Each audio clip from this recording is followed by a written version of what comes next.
예, 안녕하세요. 반갑습니다. 와운의 최영동 파트너입니다. 반갑습니다. 자, 일단은 뭐 지난주 금요일 날 좀, 시장을 좀 뜨겁게 달궜던, AI 소프트웨어 관련주들에 대한 이야기들을 짧게나마 좀 하고 넘어가도록 하겠습니다. 뭐 기술적으로도 그렇고, 모멘텀적으로도 그렇고, 일단은, 이게 지금 전반적인 이제 시장 분위기를 좀 볼 때, 확실히 모멘텀이 좀 약해졌어요. 약해졌고, 거기에다가 나스닥과 그러니까 뉴욕 증시죠. 예, 뉴욕 증시에 대한 전반적인 과매도 영역, 기술적인 부담감들 뭐 이러한 부분들이 좀 반영이 되고 있는 시장이기 때문에 일단은 추가적인 상승 시그널이라든지 아니면 추가적으로 매크로에 대한 좀 강력한 모멘텀이죠. 예, 강력한 모멘텀이 나오기 전까지는 지금과 같은 시장의 분위기 그리고 개별적인 모멘텀에 빠르게 반응하는 시장이 나올 가능성이 높고요. 그리고 시장의 수급 역시도 마찬가지 이제 그런 부분들을 인식을 하게 되면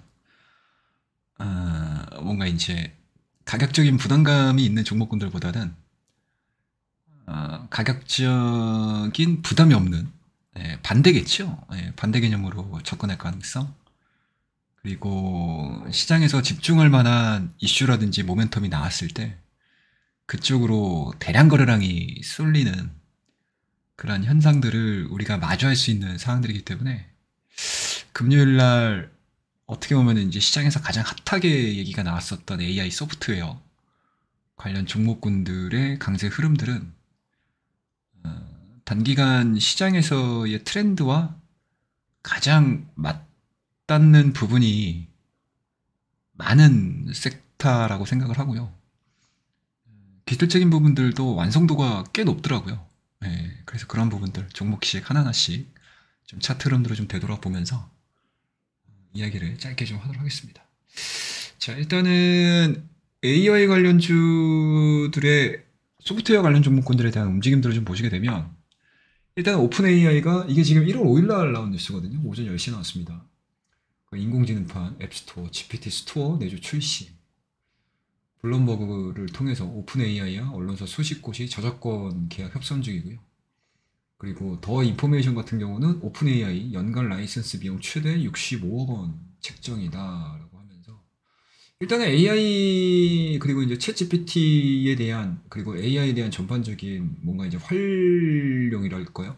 그리고 상업화 자체가 2024년도에 좀 본격적으로 좀 진행이 된다라고 하게 되면 뭐 관련 소프트웨어도 마찬가지로 단기간에 모멘텀을 받을 가능성이 높기 때문에 이 부분들이 가장 좀 크게 반영하지 않았나라는 생각이 좀 들고 또 하나 볼 수 있는 부분들은 아무래도 이제 삼성전자의 엑시노스죠. 한번 볼까요? 뉴스를 한번 좀 볼게요, 제가. 엑시노스 이거 지금 보시게 되면 뉴스를 좀 접근을 해보시면 좋을 것 같은데 여기 보이시죠? 요겁니다, 요거. 요건데 이걸 한번 볼게요. 요겁니다. 삼성전자 엑시노스 확대 보급형 넘어 플래그십까지 노린다. 그러니까 쉽게 얘기해서 이제 온 디바이스 AI에 대한 대응 총력을 기울이겠다라는 게 이제 삼성전자의 사업 전략일 가능성이 높기 때문에 그동안에 이제 온 디바이스 같은 경우는 뭐 사실상 뭐 플래그십 모델에만 지원을 할 거야라고 우리가 생각을 했었지만 이게 지금 보급형 모델까지도 확산이 될 가능성이 높기 때문에 생각보다 그 부분에 대해서 시장에서 굉장히 좀 빠르게 반영을 한 것 같고요. 이러한 부분들이 좀 나오다 보니까 이제 관련 종목군들의 강세가 사실은 이제 금요일 날 굉장히 좀 강하게 좀 진행이 됐습니다. 특히 이제 폴라리스 오피스 같은 경우도 상당히 좀 의미 있게 좀 상승세를 좀 보여준 종목이라고 보시면 좋을 것 같고요. 그동안의 차트 흐름들을 좀 보시게 되면 차트를 좀 길게 한번 볼까요, 우리? 차트를 좀 크게 한번 좀 보도록 하겠습니다. 이게 지금 폴라리스의 일봉에 대한 움직임들인데 이게 다중바닥을 그렸어요. 그러니까 작년도 10월 달에 저점, 그 다음에 뭐 이렇다 할 반도체가 시장을 이끌었었던 그러니까 하드웨어 쪽이죠. 하드웨어와 이제 반도체 쪽에서 워낙 또 강하게 움직이다 보니까 AI 쪽에는 그렇게 크게 반영을 안 했습니다. 그리고 12월 달 역시도 온 디바이스 관련된 종목군들이 움직였음에도 불구하고 사실상 하드웨어 쪽이라든지 CXL 그리고 온디바이스 AI 관련된 이제 팹리스라든지 칩 쪽이라든지 이런 쪽에서 좀 강세가 좀 나왔다고 하게 되면 이 소프트웨어 같은 경우는 뭔가 이제 찬밥이었죠. 예, 찬밥 신세였습니다. 하지만 이제 금요일을 통해 가지고 그동안에 좀 소외됐던 부분들을 단 한 번에 그냥 끌어올려 버리는 그런 흐름들을 좀 보여줬고요. 수급적인 부분들로 놓고 보더라도 외국인이 굉장히 좀 강하게 좀 매수세가 좀 들어왔어요. 폴라리스 같은 경우는 외국인들이 30만 주, 그다음에 이제 기관, 특히 이제 금투 쪽과 이제 기타 외인 쪽의 물량들, 그다음에 이제 투신 쪽의 물량들이 합쳐지면서 58만 주 정도 매수세가 좀 단기간에 가장 강력하게 좀 나온 상황들이기 때문에 일단은 기술적인 부분들 그리고 관심도 측면에 있어서는 상당히 좀 의미 있는 라인대를 지지를 받고 좀 올라왔다. 뭐 물론 이제 기술적인 부분들로만 놓고 보게 되면 이게 지금 박스권 상단까지 지금 내려와 있는 상황, 그러니까 박스권 상단까지 단 한 번에 지금 도달한 상황들이기 때문에 과연 이제 다음 주 시작을 하면서 이 라인들을 강하게 돌파를 시킬 수 있을 것인가, 돌파를 시킬 수 있을 것인가, 이거에 대해서 이제 고민을 할 거고요. 만약에 시장에서 이 모멘텀에 대한 레이팅 자체가 상방으로 좀 크게 잡혀 있다라고 하게 되면 그동안에 어떻게 보면 이제 11월 달과 12월 달에 지수 상승이 완전히 소외가 됐던 섹터였거든요. 그래서 이쪽으로 시장의 수급 자체가 굉장히 좀 강력하게 들어올 가능성이 좀 높다라고 볼 수 있기 때문에 뭐 단기간에 뭐 상한가가 들어가지고 부담스럽다라고 보다는 오히려 그 다음 달과 다다음 달까지의 주가 흐름들이 어떻게 반영이 될지 굉장히 좀 기대가 되는 그런 종목이다라고 보시면 좋을 것 같고, 이와 관련해서 같이 움직였던 그 섹터 내에서에 대한 종목군들을 보시게 되면 이스트 소프트도 있어요. 네, 이스트 소프트 같은 경우도 마찬가지죠.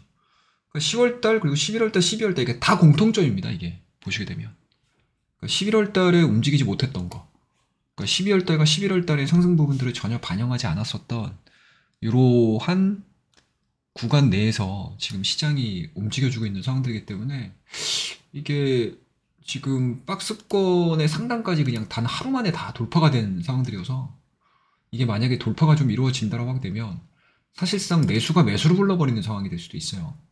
이걸 좀 보시면 될 것 같고, 이스트 소프트도 마찬가지로 외국인하고 기관 쪽에서에 대한 강력한 매수세가 들어왔습니다. 그리고 이렇게 진행되는 동안 개인들은 좀 매도로 대응을 하고 있는 상황들이기 때문에 매물의 부담이 그렇게 큰 상황들은 아니지 않을까?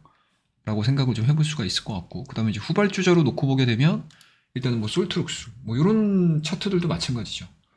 단기간에 쌍봉을 만든 상태에서 이게 좀 실적이 안 나오다 보니까 주가가 밀렸거든요. 그 다음에 이제 10월 달에 저점 만들고 11월 달고 12월 달에 흐름들을 좀 보시게 되면 뭐 전혀 상승했었던 구간들이 없어요. 보시게 되면. 그러니까 가격적인 부담이 없는 거예요, 지금. 그러니까 이게 주가가 좀 많이 올라와서 주가가 많이 올라와가지고 지금 시장이 부담을 느끼는 거거든요. 예, 전반적으로 이제 시장 자체가 좀 부담을 느끼고 있는 상황이기 때문에 부담이 없는 종목군들이 지금 시장의 수급의 눈에 좀 들어오고 있는 그런 분위기가 아닌가라고 저는 생각을 하고 있습니다. 그래서 기술적인 부분들로 어찌됐든 단기간에 진행이 됐었던 한 2개월여 기간 동안의 박스권 상단을 대량 거래량을 동반을 해서 뭔가 이제 돌파 시도를 하고 있는 부분들은 쉽게 뭔가 이제 쉽사리 우리가 오늘 하루 올랐네라고 해가지고 관심권역 밖으로 넘겨버리기에는 기술적인 포인트가 너무 좋게 나왔다라고 보시면 될 것 같고요. 그 다음에 또 코난 테크놀로지 뭐 이런 종목군들도 좀 올라오는 모습들 똑같죠? 거의 지금 제가 이 차트 하나하나씩 좀 보면서 우리 저희 구독자님들과 함께 보고 있는 이 차트들이 거의 대부분이 대동소이합니다. 그리고 뭐 간간히 이제 이러한 이제 하락 추세 라인들을 한 번씩 쓱 빗각들을 좀 거보시게 되면 이게 그동안의 하락 추세를 대량 거래량을 동반을 해서 다 지금 돌파를 시키고 있어요. 이런 식으로 돌파를 시키고 있습니다.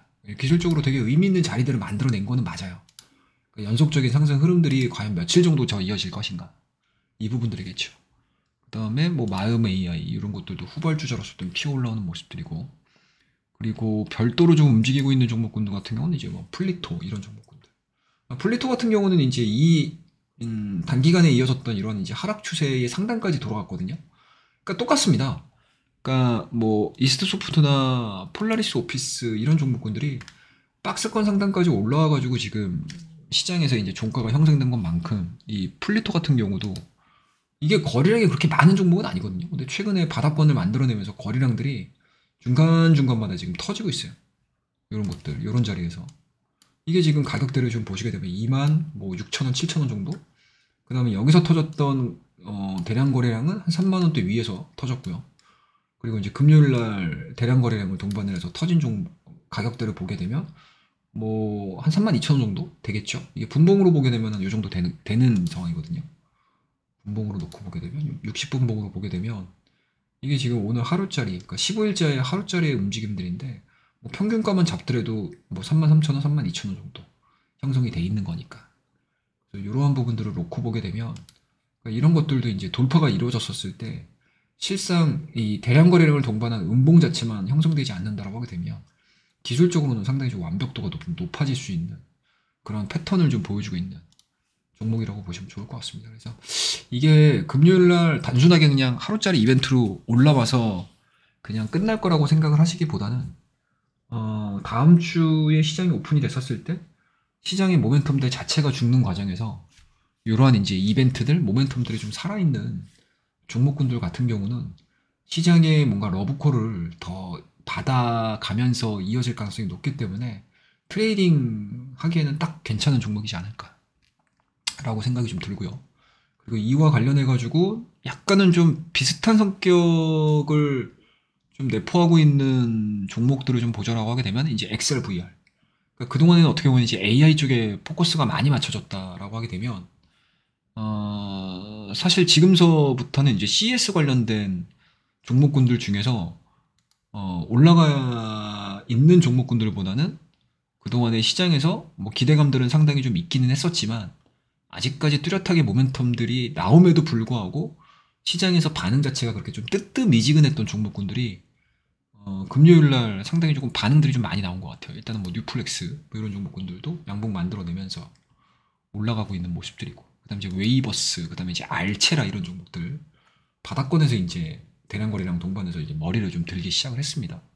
그래서 아마 시장에서 약간은 좀 이제 트레이딩에 대해서 관심이 있으신 분들 같은 경우는 아마 반도체 종목군들도 물론 당연히 같이 보시긴 하겠지만 그래도 트레이닝 관점에서 내가 조금 더 탄력 있는 종목군들을 원하거나 그리고 시장의 수급이 이쪽으로 쏠렸었을 때의 변동성들을 노리기에는 오히려 이제 가상현실, XR, VR 관련된 종목군들에 대한 관심도를 조금씩은 좀 높여가면서 진행이 되는 게 좀 눈에 보이지 않나라고 저도 생각을 좀 하고 있어요. 그래서 저 역시도 금요일날 올랐었던 AI 소프트웨어 관련주들 전체적으로 관중에 좀 편입을 시켜놓고 트레이딩을 하기 위해서 준비를 하고 있는 상황들이고, 그리고 가상현실, XR, VR 관련된 스토리들 역시도 상대적으로 좀 덜 올라간 그런 이제 테마군들, 섹터군들이기 때문에 트레이딩 관점에서는 한 번쯤은 좀 시도를 해볼만, 접근을 해볼만 한 종목이 아닌가라고 저는 생각을 좀 하고 있습니다. 그래서 오늘 좀 보여드렸던 이런 이제 차트들에 대한 움직임들을 좀 보시게 되면 거의 대부분이 바닥권에서 진행이 되고 있다는 거 아셨죠? 이런 것들이 좀 공통정입니다. 맥스2도 마찬가지고요. 바닥권에서 가격적인 부담감은 없어요. 가격적인 부담감이 없는 것 뿐인 거지 사실은 재무적인 부분들을 놓고 얘기를 하는 건 아니니까 우리가 이제 모멘텀 플레이, 그리고 차트의 플레이, 차트 플레이, 그 다음에 이제 시장 분위기 파악해가지고 들어가는 거기 때문에 이런 섹터군들은 좀 관심 있게 좀 지켜보시면서 다음 주에 트레이딩을 할 수 있는 우리의 먹잇감, 좋은 먹잇감이 될 수 있을지 여부들을 한번 체크를 한번 해보도록 하겠습니다. 그래서 진입하기 이전에 그리고 트레이딩 하기 이전에 앞서 언급드렸던 모멘텀들의 연속성이 다음 주까지 이어지는지 여부들 저와 함께 체크 한번 해보는 한 주를 만들어 보도록 하겠습니다. 자, 그러면 이제 오늘 뭐 짤막 소식은 이 정도에서 마무리하고요. 다음 시간에 좀 더 좋은 이야기들을 가지고 여러분들과 함께 이야기를 이어가도록 하겠습니다. 감사합니다.